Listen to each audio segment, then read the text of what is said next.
So the sort of final quality to live models is this idea of synthesis, or something that might be synthetic, something that's produced by the union of diverse elements, groups, or simpler compounds as to form a kind of coherent whole.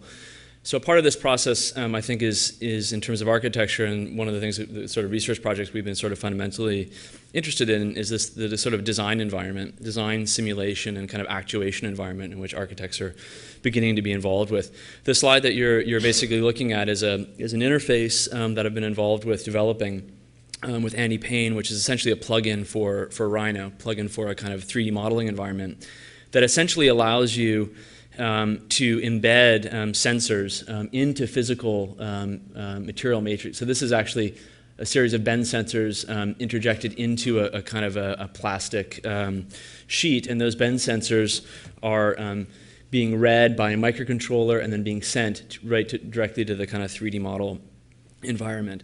This is basically a free kind of plug-in that everyone has access to. My studio is basically using it this semester, and really trying to kind of tease out what this kind of interplay between these systems might be. And in this example, you're basically seeing a mouse controlling a 3D model, which is controlling a kind of servo motor. So there's this incredible back and forth between these environments. The idea of synthesis here is that the kind of space of architecture is in a way shifting. It's being enriched, it's being diversified. We're being asked to sort of explore these sort of other aberrant realms. I'm not really going to get too deep into what Firefly is getting into here, but the website is there. It's been downloaded 3,000 times in the last year. There's an incredible sort of community of people that are actually beginning to use this software, and it's beginning to kind of have a kind of real play. And I think it plays into live models in a really sort of effective way. The first project I'm going to show is really one of the earliest projects that Natalie and I actually did together. Actually, one of the earliest projects we'll actually show publicly that we did together. Was called Super Galaxy, this kind of extreme environment that was an assemblage of kind of exceptional parts. It was a competition entry, and we began our sort of collaboration by doing a lot of competitions, repeatedly doing competitions, repeatedly losing those competitions, but always sort of kind of pushing these ideas and being pretty intrigued with them. So Super Galaxy was a kind of idea for a kind of alternative enclave. It was a housing competition that asked us basically to reinvent living and occupation in a kind of dense urban environment. So we basically took we took Donald Trump's World Tower as the kind of antithesis of a kind of living system. It was basically a big black monolithic box, no operable windows, a kind of death trap in our mind. So we basically took that building and attacked it with these sort of tactics of venting it, ventilating it, suspending elements within it, allowing kind of wind, rain, and other things, the eagles, the pigeons, whatever else was in New York City, to begin to kind of penetrate that space and to begin to kind of tease out what that might begin to be. So this is a kind of section of what that space might be, that we thought of this as a kind of wild space embedded in this kind of totally static, totally kind of homogeneous system above, and then you can begin to see this new kind of nature that begins to exist. In our kind of fantasy of this project, these are these sort of kinetic systems. You can see the kind of guy wires. Those would kind of raise up and kind of lower down to begin to kind of tune and calibrate that space. So these are relatively protected. This is relatively wild. These are sort of these kind of pools that are generated. This is the sort of new kind of map that begins to emerge by sort of exposing that space. And again, this is a kind of provocation. It was a total theoretical project, a kind of experiment, and we were just really interested in the kind of new conditions that might begin to emerge, the new kinds of maps, the new kinds of techniques. Right away, the idea of a kind of plan or a kind of map of this, we really had to struggle with how do we actually begin to draw these kinds of spaces, and really the nomenclature of a kind of weather system or weather pattern really seemed to sort of make much more sense for the project. So these sort of local intensities that began to kind of emerge in different ways of kind of thinking about how that floor tile system might begin to kind of operate. We also began in this project to really start to produced, this is kind of prior to us really getting involved in robotics in any kind of real way, but began to think about how those kind of sky pillows might become kinetic, might be kind of, kind of movable and kind of calibrated, and all the different systems and subsystems that might begin to kind of play into that. And really, this is what we were interested in, this kind of sublime condition, this sort of both being inside and observing the weather, and also being outside and being kind of literally a part of this kind of climate. What's interesting about this is that the rendering in this project really became a kind of provoked us to begin to think about these kinds of new systems, the interrelationship between the kind of inside and the outside, what the outside might be, superimposing a weather map on this kind of park. So this is a kind of LED, OLED surface that literally that would be the superimposition of the kind of weather map of the site that would be updating itself in real time. So it might be connected to social networks, it might be connected to kind of weather patterns, and it'd be a kind of totally new kind of way of dealing with kind of public space. So there was that, and then there was also, of course, the kind of calibration that might begin to happen in these kind of lattice vaults that would be made out of glass and might begin to kind of move in a kind of reptilian way, and what condition would that begin to kind of produce? Directly after doing this competition, we were sort of approached by a gallery to do an installation, and so since the lattice was really kind of on our mind, we were sort of really intrigued with these guys and how could we actually make them real and begin to kind of explore them in some kind of realm. So this is a kind of photograph of the kind of gallery space, and essentially what we basically did is we were exploring what it would be like to work with a kind of lattice structure. In this case, it was a 1/4-inch acrylic lattice.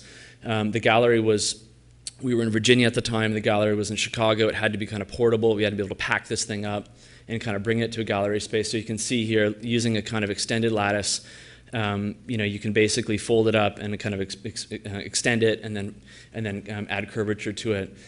In this case, we collaborated. This is one of the first times we collaborated with a kind of a sound artist. This is a very temporary installation. It was going to be up for about a month basically for a kind of during the holidays, and they were going to have a series of parties there and a series of events. So we collaborated with a sound artist who built these really strange kind of rattlers that were triggered by sensors that sat around the kind of edge of the model, and then there were these blue cold cathodes that would in a way kind of respond to the kind of proximity of people within the gallery. But here you're seeing this kind of beginning of a kind of synthesis. This is the first project that we actually we CNC milled all of the components. We're really trying to sort through this issue of kind of geometry and form and energy and interaction in this one kind of project. So there's a lot that's kind of layered into this really early piece.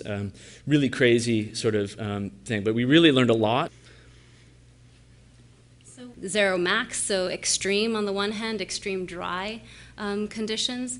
So in this case, Zero Max was actually a proposal for a second skin on an existing building in Phoenix, Arizona. So this was seen as a way to actually embed within existing fabric much smarter, much more responsive skin systems that would actually allow the building to open up at night and shut down during the day. So what you're seeing here is the back of the model, where you're seeing the wiring actually embedding itself into the larger surface, and then on the front you're seeing these petals that this guy is approaching, and as he approaches them, these things actually kind of shrink away from him and shut down entirely.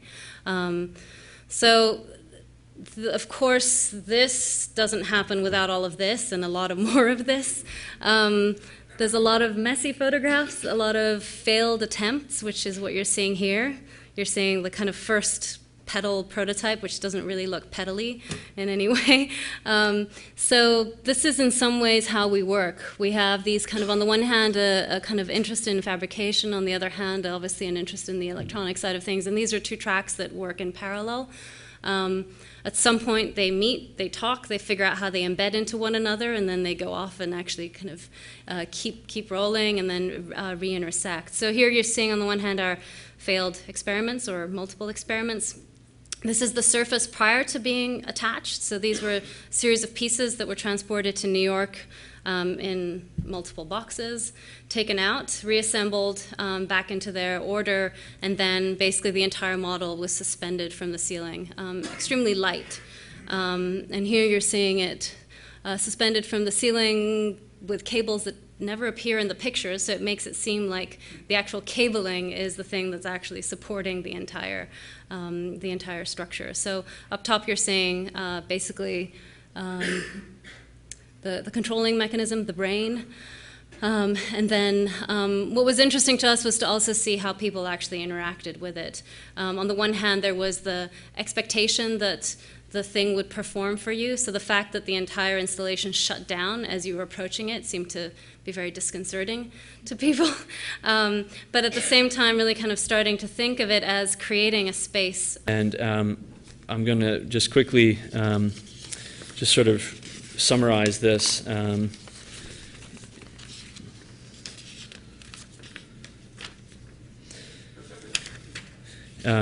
Maybe I won't. But basically, the missing page. No, it's okay. I'm going to summarize by basically, I think one of the things that Natalie started with, this idea of live modeling.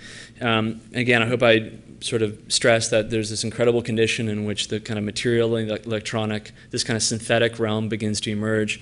And for me, that's what I think our practice is about. And it's really exciting to be, in a way, a part of a school where you really can begin to kind of feel this kind of sensibility taking root, both in the kind of context we're in relative to San Francisco, relative to things that are happening technologically, but also an appreciation for kind of community building. And I think that this synthesis is a pretty amazing thing. So I want to thank you guys for giving us the chance to share all of this work.